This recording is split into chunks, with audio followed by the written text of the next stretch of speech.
Okay, welcome back. Welcome back. Now, in this particular lesson, we are moving forward from here and we are going to be looking at how to develop a methodology.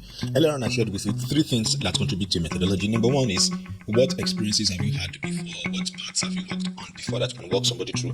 Number two is if you don't have the experiences, but you have the gifts and the expertise, you have some ideas, some knowledge that can actually help somebody, how can you structure it in such a way that's going to help the person get the result they are looking for? And then number three is what principles and practices can result in progress for the person. Now, that may sound abstract to you as at this point, but what I want to do here is to get into granular mode and actually walk you through exactly how to actually create that. Once again, this is content creation strategies for coaches and trainers, how to grow your business, brand, or message with results-focused content. Now, I'm going to introduce you to what I call the escape and arrival framework for organizing your content for progressive results. And what I want to do now is to learn how to move from the ideas you pen down from the last task to channeling them for results. So if you've created some ideas from what we've been discussing so far, what you want to do right now is now to organize those ideas so that you can actually create results for you. Now, I am not going to take credit for this methodology because I am not the one that created it, but I found it very useful. And in order to guide you through that, here's what you need to know. So let's say you pick a topic or a message. What you want to do is identify what is the current reality of the person who wants to go through this program, wants to go through this training. What is their current reality? This is point A. And then what is their desired reality? This is point B. This is going to be where you are going to take them from where they are to where they want to be. And then you are now going to say, okay, if I'm going to take them from where they are to where they want to be, what are the steps involved? What are the things I know? What are the things I've experienced? Or what are the principles and practices that can result in progress for this person? So let's look at it. You can say, okay, this is step 1, this is step 2, this is step 3, this is step 4, and this is step 5. Now, what you are doing is to actually, you may have several ideas, but what you are doing here is to arrange it logically so that everything can follow one another just like that. So let me give you a pretty little example here that can actually help you understand what I am talking about. I love to share examples. I love to share case studies, and we are going to see a couple of case studies as we go on. But for now, let me share with you how this is going to work. So let's say I want to work with single men who want to get married. Actually, this is a product that I have, but I've not publicly made it available so far because I've been using it privately with people. Now, let's say I want to help single men who want to get married. This is a single guy. I want to take him to the point of being a married guy. And so what do I need to do? I simply want to map out the entire steps that I need to take to go from single guy to married guy. So I'm going to start with step 1, which is to understand himself. Step 2 is to understand his values. Step 3, understand his needs. And this is what I'm going to talk about, the needs that are driving him towards being in a relationship, being in a marriage or whatever. And then I'm going to look at improving his appearance. Of course, some guys, the appearance is not so fantastic, such that they don't appear attractive enough to certain women. And then I'm going to help him build his confidence. Of course, when building confidence, I have a framework for building confidence that is pretty simple. And then number 4 or number 5 or number 6, the next actually is I'm going to help him identify relationship patterns. And I'm going to talk about this in a minute. Then we are going to, after identifying his relationship patterns, we now create a new approach for him. This approach will lead him to finding the woman and developing friendship with that woman.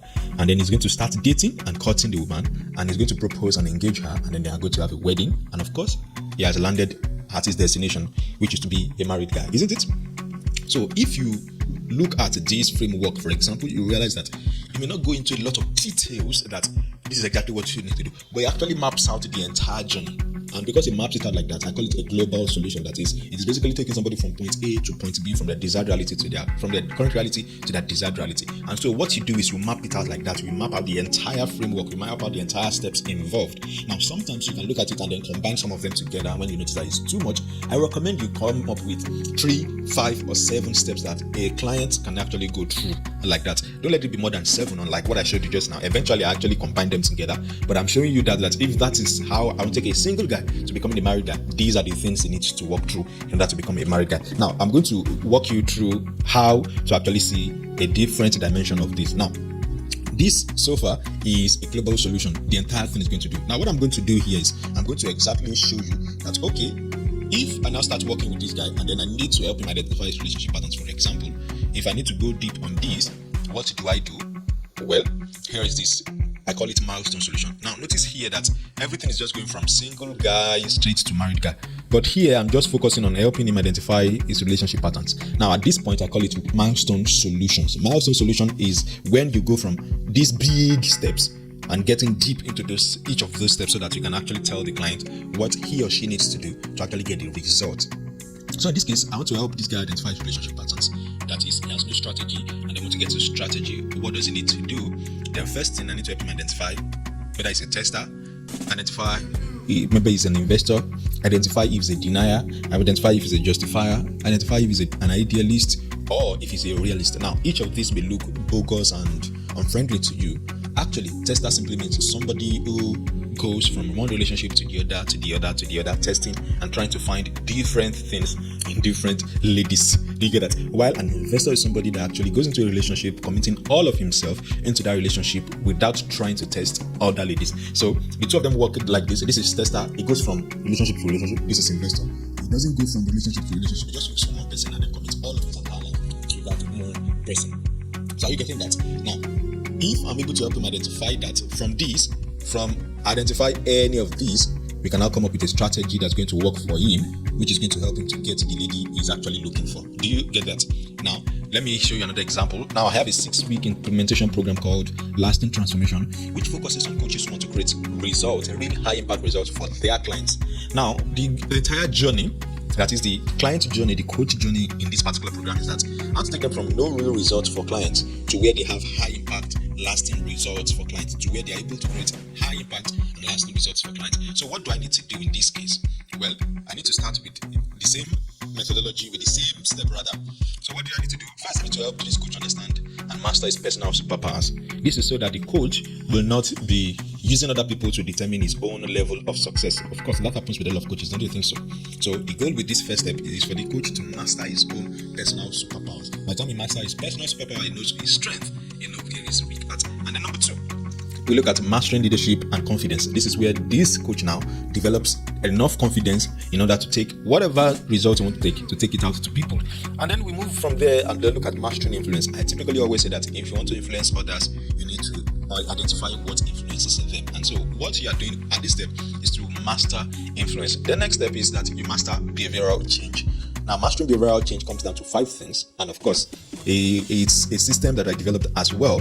And then master framing, whether framing or pre-framing, there's a way it works that gets a result. And then master strategic interventions. This is where is it coaching that somebody needs? Is it therapy? What exactly do I need to do part time? This is where you actually create strategic interventions for people. And then lastly, master advanced change methodologies. Now, if you are a coach and you actually listen to this right now, you will realize that what I've basically done, even when I've not gone into detail for each of them, I've basically walked you through step by step what you need to do to go from, if you're not creating real results for clients, to creating high impact and lasting results for clients. That is, we're going from here, going straight to this point, and I've basically just mapped it out for you. Now, if you now ask right now that, okay, what do I need to do if I want to create behavioral change for a client? What can I do?